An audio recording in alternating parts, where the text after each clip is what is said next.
Good morning, everybody. This is Eureka John with Eureka Street Crypto Hub, broadcasting live from Leander, Texas. And it is September 14th, 2021. It is a Tuesday, and it's 5:54 in the morning.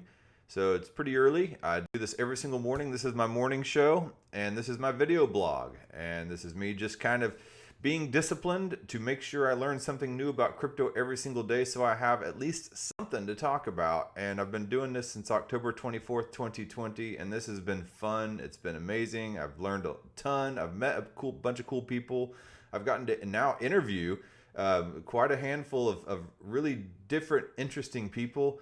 And I love talking to people with lots of different perspectives and points of view. It helps me to learn as well. None of this is financial advice, and it's not even teaching. I'm not here to teach you either. It's just, you're watching me take my time in the morning before I start my day to go through crypto stuff and the crypto markets and look at technical and crypto innovations and just seeing what's going on in the crypto space versus the meat space.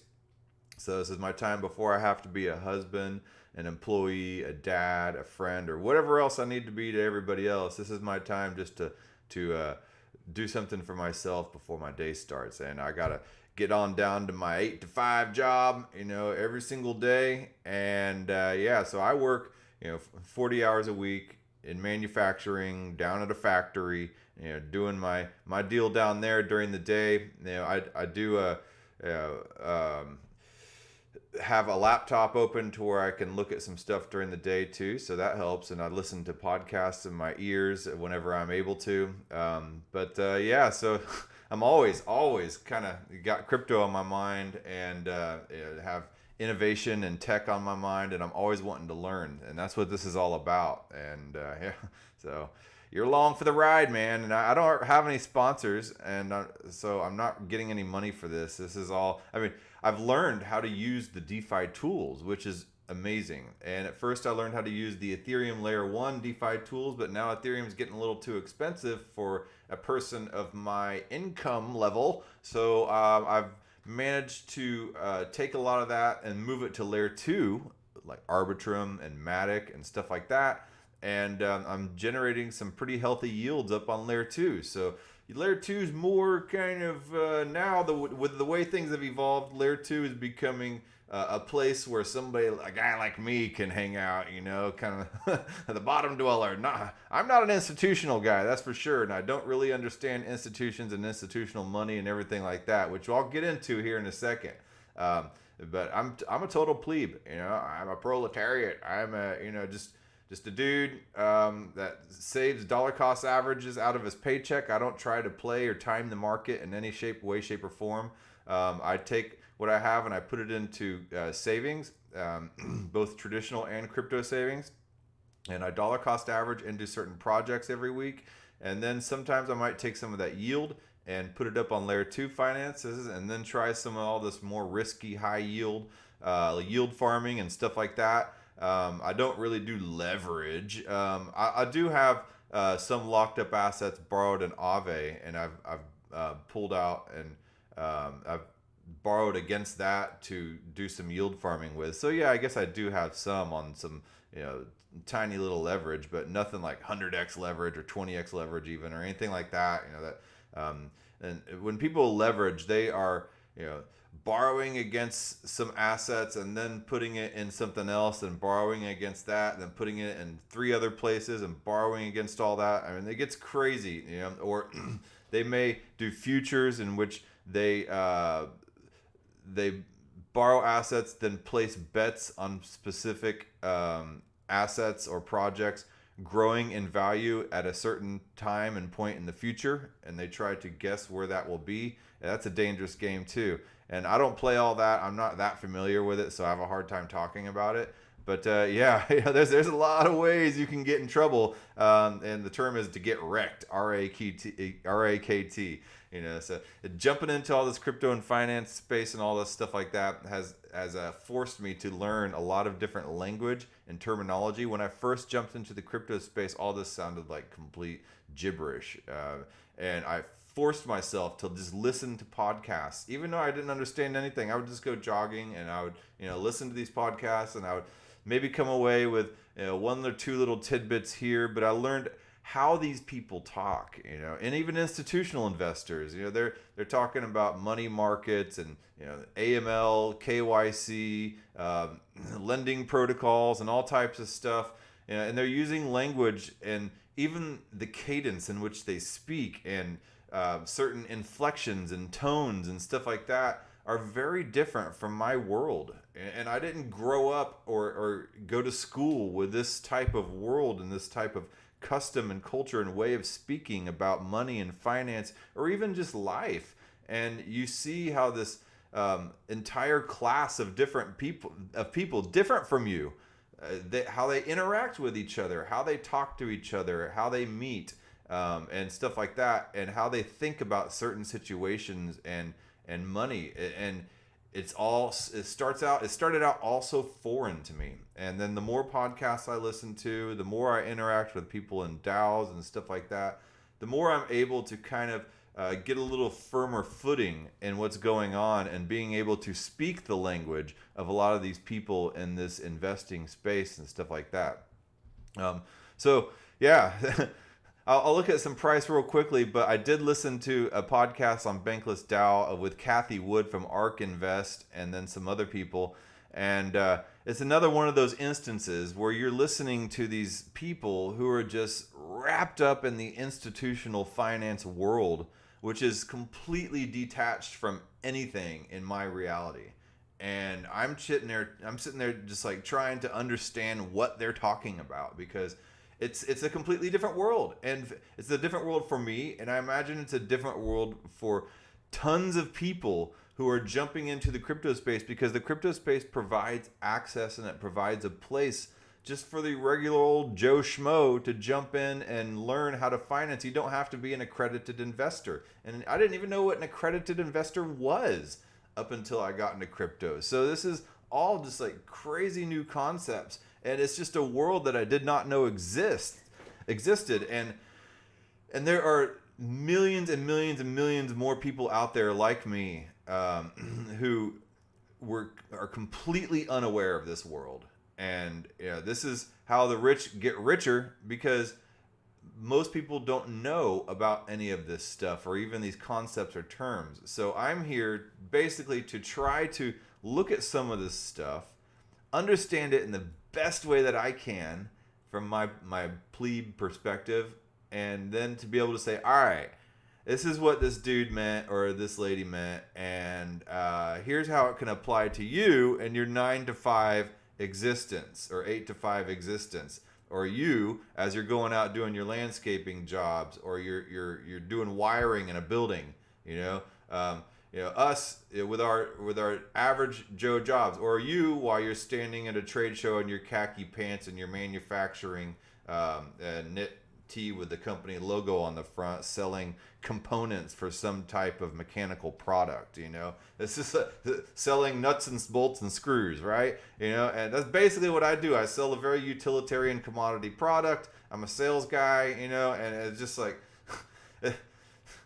there's a bunch of people in my business, and they like to think that they know about money and finance and stuff like that. But whenever you start listening to people like Kathy Wood of ARK Invest, and all these other people in the finance world talking about derivatives and synthetics, and then you talk about you listen to macroeconomists like Raoul Paul and stuff like that. You're just like, what in the hell are they talking about, dude? Like, this is like way above me.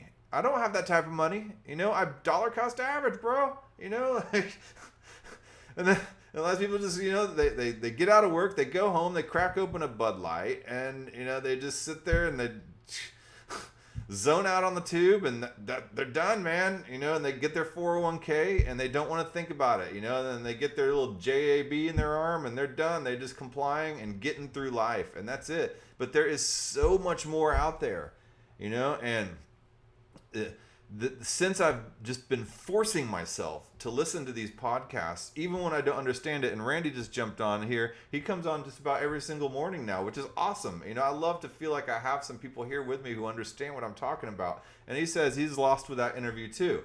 And yes, you gotta force yourself to listen to this stuff, and this is what I'm really essentially here trying to do, is communicate. And I might not always say it well, but I'm trying my hardest to look at this stuff and be like, okay, what does this mean? And what does it mean for me? Like, how can it actually apply?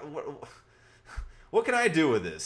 Seriously, like, I go down to my freaking wage slave job, dude. Like, what can I do to actually participate in this world? But there are ways, and with DeFi you can. And Ethereum on layer 1 has become a little bit of a problem because of the gas fees and how hard it is to pay those gas fees from an average person's perspective. However, layer 2 has become an amazing place to do stuff. Solana blockchain is now becoming a very viable option. So there are alternatives and ways to make money as an average person who starts out with, say, $500 or maybe even a couple $100, to build that up. And then once you start building that up, then it's like a freight train. It starts getting moving faster and faster. Then it builds momentum. And right now I feel like I'm really hitting that critical mass and that momentum. And things are really going with some stuff that I've built up over the past year and a half in the crypto space. So, yeah. Okay, so let me get on to CoinGecko real quick before. As you know, the regulators have been clamping down, and the SEC is clamping down on Coinbase because Coinbase was coming out with its lending platform, and I think that it did hit the stocks hard, but all these threats and this FUD, the fear, uncertainty, and doubt, FUD, may have been some of the cause of this retrace. Either way, it's a good, healthy retrace. Bitcoin got up to 50,000. And maybe a little over 50,000 about a week ago, and then now it's at 46,000. Ethereum got up to nearly 4,000. I think it did touch 4,000, and now it's down at 3,300. So things are doing a healthy retrace, and that is good. And if you suddenly, I've been trying to double up on my dollar cost averaging during this time to be able to jump in. Sorry, I just had to clear my throat. I got some kombucha, and this kombucha has like some cayenne in it, and it really gets up in the sinuses. I like it, man. It's got a kick. Yeah, it's my morning hair of the dog. Except it's not a hair of the dog. It's kombucha. But anyway, so Bitcoin and Ethereum, they've been a little lower than normal. And which is good. It's a good time to dollar cost average in. Not that it's financial advice. It's just what I'm doing. And I'm doubling up on my dollar cost averaging. So Ethereum's at $3,339.53. Cardano's at $240. Cardano just came out with smart contracts on its platform, so we'll see how that goes. I expect to see a rise in Cardano, but I don't know. Tether is $1. Binance, because it's a stable coin. Binance is 404.76. XRP is $1.08. Solana 168.13. Again, like I said, one of those viable Ethereum alternatives for the average plebe like me. Polkadot 37.09. Although I still have yet to use a Solana DeFi app, but I got my eyeballs on it. And yesterday I went over and through Terra. And then there's the Anchor protocol on there, and that is also a viable option for a total plebe like me. So, hey, there's stuff out there. Dogecoin, I'm honestly just, from my perspective, I'm staying far away from Dogecoin. I think it's funny. I did a video on it a long time ago on the origins of it and just how it all started, it started out. And it's a really fun story. So if you ever have the time, Go look up that video in my past episodes. It has a picture of the Doge dog on it. I don't know what episode it is, but it's just fun to learn about the history of Dogecoin because it's funny. So Binance USD is a stable coin. Let's see, we got Chainlink 2727, and then let's see what else. Avalanche has also been making waves. And let's see, Polygon Matic, that's the layer 2 token, $1.30. And let's see what else. Theta Network 625. I broadcast on Theta Network every single day. They have like a Katy Perry NFT series coming out, and yeah, a lot of stuff's happening with Theta. It's taking time. A lot of people are getting all edgy and stuff like that in the Theta community, but it's just what happens. They're not living for the average everyday Joe Schmo investor. They're living for the large corporations, which is kind of like, I don't love large technocracy and stuff like that, but I do like the concept behind Theta, and it's why I choose to broadcast on the Theta platform. So yeah, and I run the Theta node out of my computer. But yeah, I mean, they're in with the big boys, Samsung, Sony, Google, and stuff like that, and they're gonna move at a snail's pace until it's time, and then you'll probably see some huge things happen with it. But they do have some large things going on with it, with the World Poker Tournament, with Katy Perry, with NFTs and all types of stuff. So yeah, the Quant Network seems to be going inverse to the crypto market. So whenever Bitcoin and Ethereum are down, Quant seems to do very well. I don't have any documented proof or chart of that or anything. It's just something I've noticed. So I don't know. All right, so then Aave, a lending platform. So we're going to get into this. This is a decentralized lending platform, and this is kind of what is really upsetting the banks and the SEC.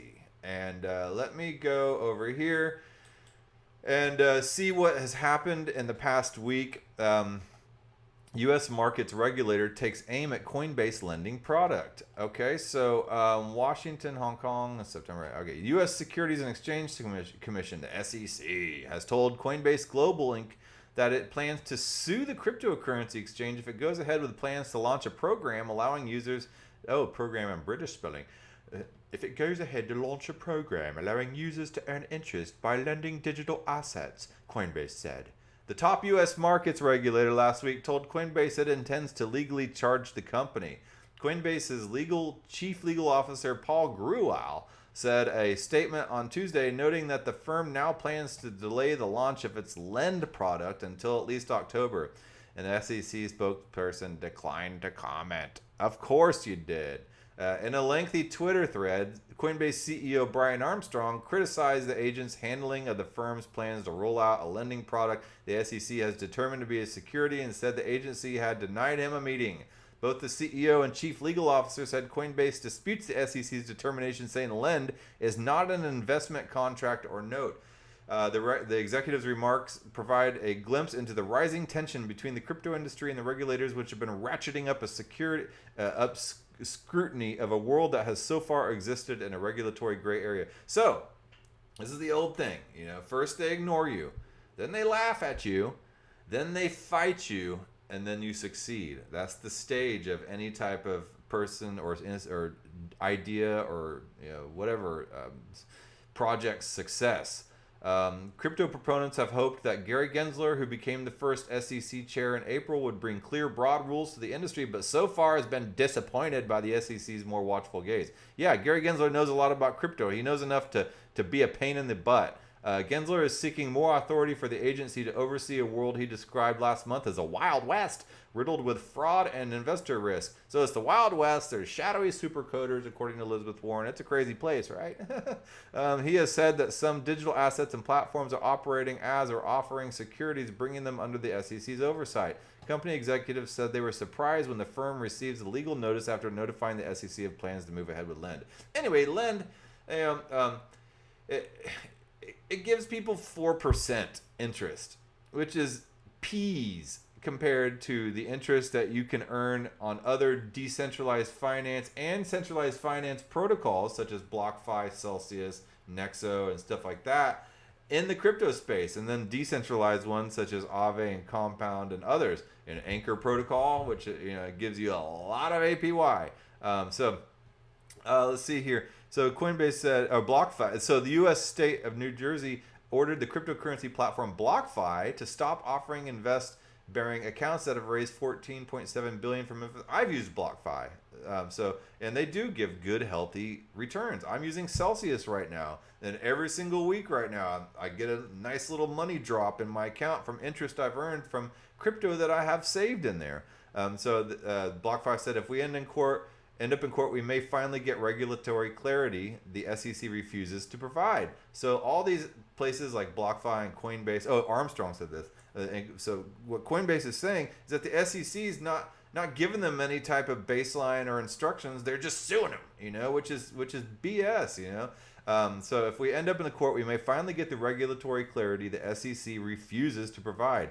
But regulation by litigation should be the last resort for SEC, not the first, Armstrong said on Twitter. So Armstrong's like, hey, wait a second, guys. You don't got to go off and sue me, man. This is like escalating really quickly. So, and he's telling the SEC, but the SEC's like, we don't care. They're just like coming at him, straight at him with an AK-47 when it could have been settled maybe with just a beer during happy hour, right? If I drank, but oh man. So that's what's going on right now. The SEC and the banks are just panicking. And I know the SEC's really probably taking instructions from the banks because the banks are beginning to panic. And how do I know this? Well, I know this because I listened to this interview on Bankless yesterday on my commute home, and it was a really good interview. But as Randy said, he was lost with that interview. I was lost at points with that interview, so I had to really buckle down and go back and read some articles about what they were saying, look up some core concepts.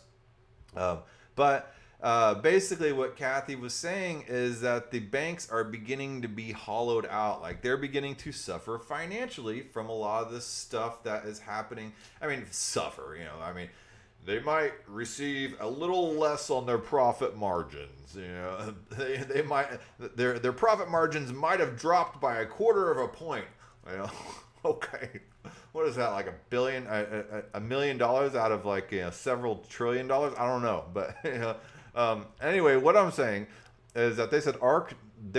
So ARK Invest. To tell you a little bit about Kathy Wood and where she's coming from, it's a huge investing organization. I mean, they cover billions of dollars. So like I said, this is all way over my head and not something that I even begin to think about on a day-to-day basis. But ARK does one thing. I've never heard of ARK or Kathy Wood before any of this. So it invests in technologies that will define the future. And they do this extremely well. More importantly, ARK invests in paradigm-breaking technologies that the rest of the market is fundamentally mispricing. Okay. I was never mispricing it because I didn't even know it exists. Anyway, Kathy thinks the future of investing is investing in the future. And it's this thesis that's driven ARK to become a financial behemoth in over 70 billion in assets.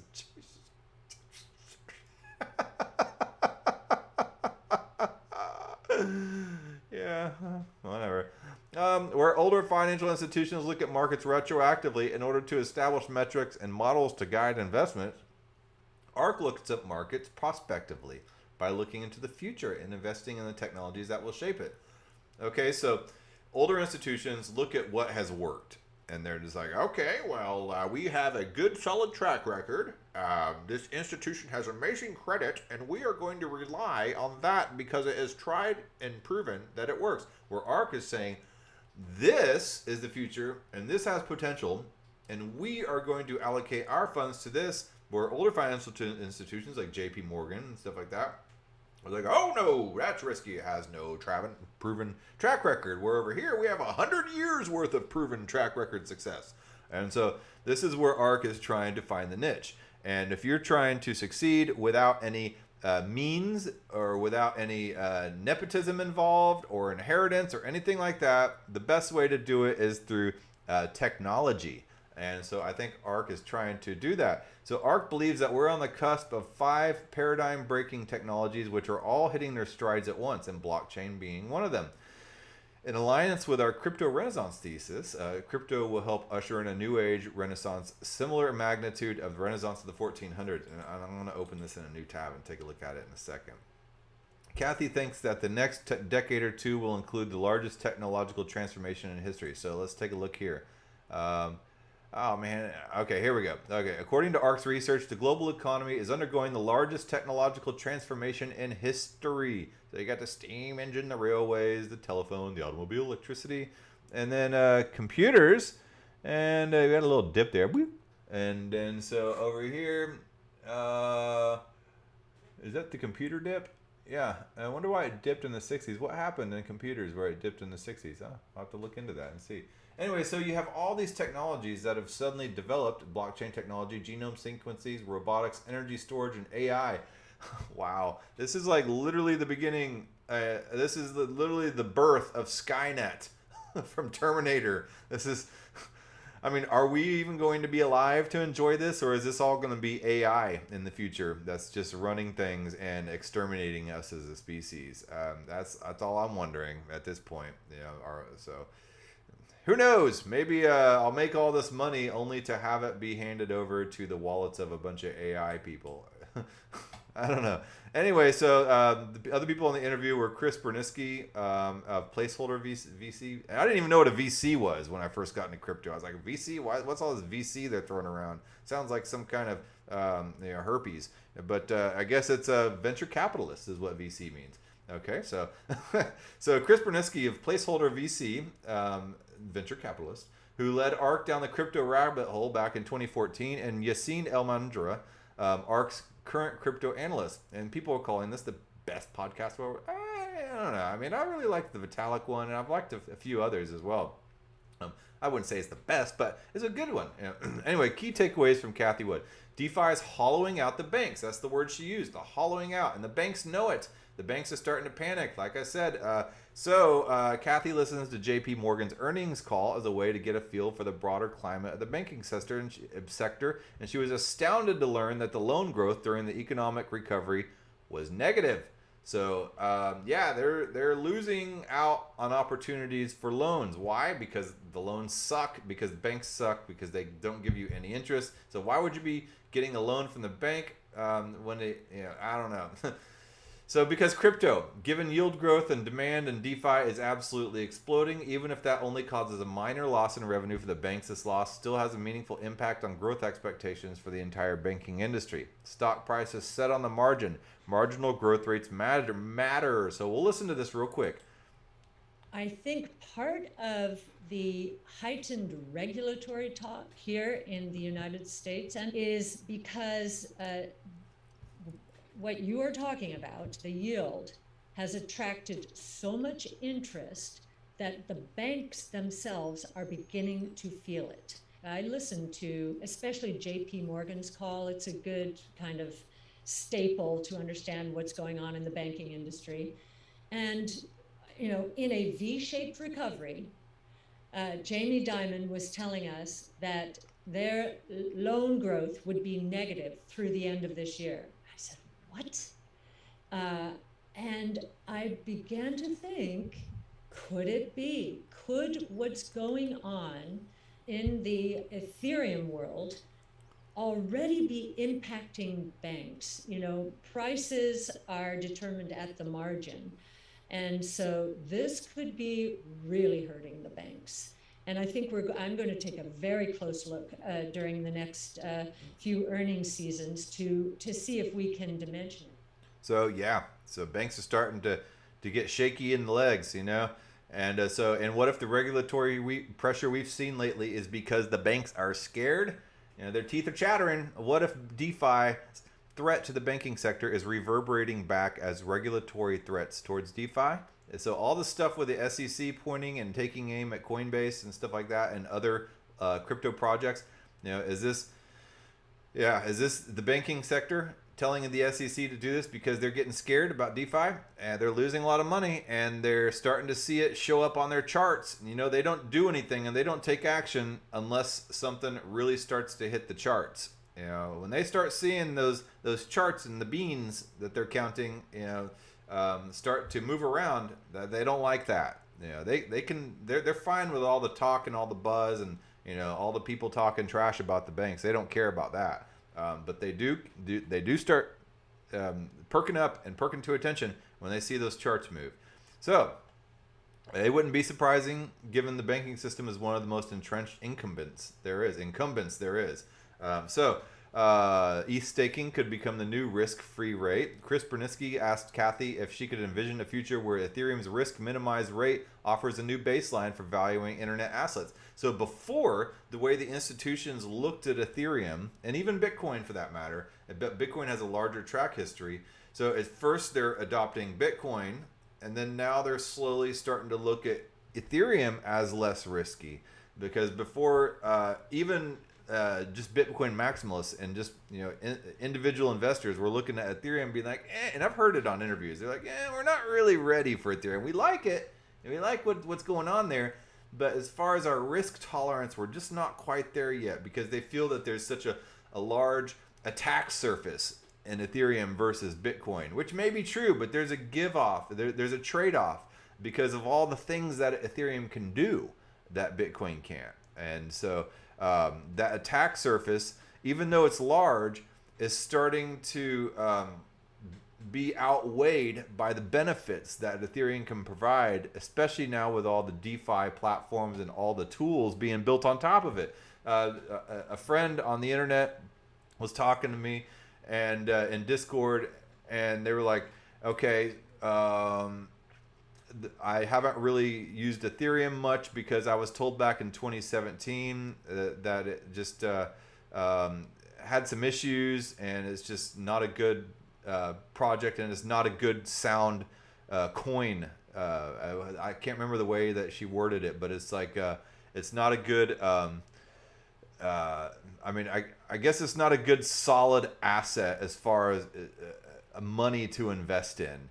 And I was like, okay, yeah, I mean, sure, it doesn't really compete with Bitcoin as far as a store of value is concerned, if that's what you're looking for. But Ethereum to me is not really in the same type of category, because Ethereum to me is more like, it's an operating system. It's a means to an end for me. And I use Ethereum as the gas to get things done, to use DeFi, to use other programs. And like I said, it's an operating system, and I don't really see it as a store of value. I do see Bitcoin as a store of value, and I do hold Bitcoin for the purpose of storing value. For Ethereum, I use it for the purpose of getting things done. So yeah, it's just completely different. But the institutions are starting to recognize this now too, and so they're starting to see the benefits are outweighing the risks, and they're starting to envision a future where Ethereum's risk minimized rate offers a new baseline for valuing internet assets. So, okay.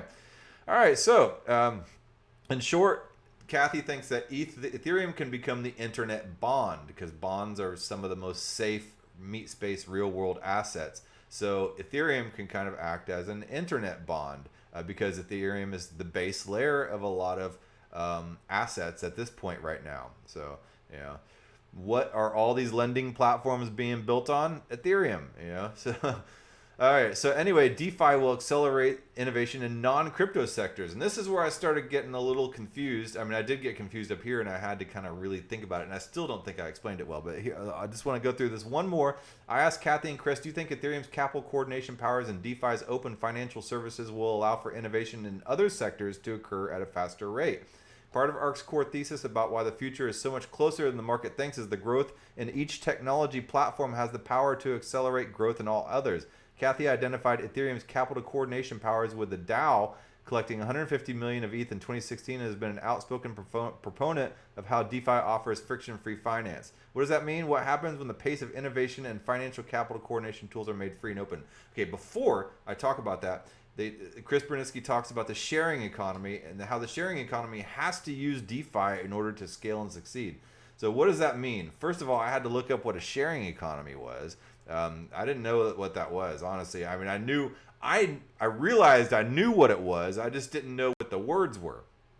So what is a sharing economy? It's an economic model defined as a peer-to-peer based activity of acquiring, providing, or sharing access to goods and services that's often facilitated by a community-based online platform.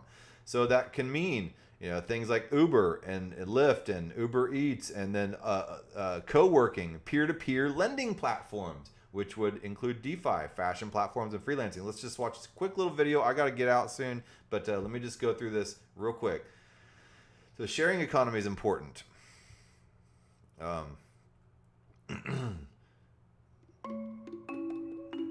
Investopedia is an awesome The sharing resource. economy is the peer-to-peer activity, also called P2P, of sharing access to goods and services through an online platform. This economic model allows users to make money from underused assets, like parked cars that can be rented out when not in use.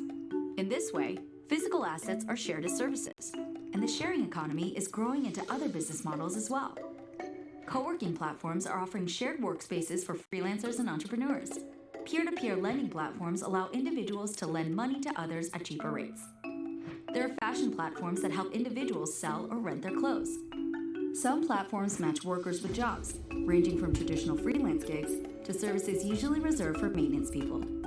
But the sharing economy has numerous critics. One concern is the lack of government oversight can lead to serious abuses of both buyers and sellers. And rental services are often regulated by authorities.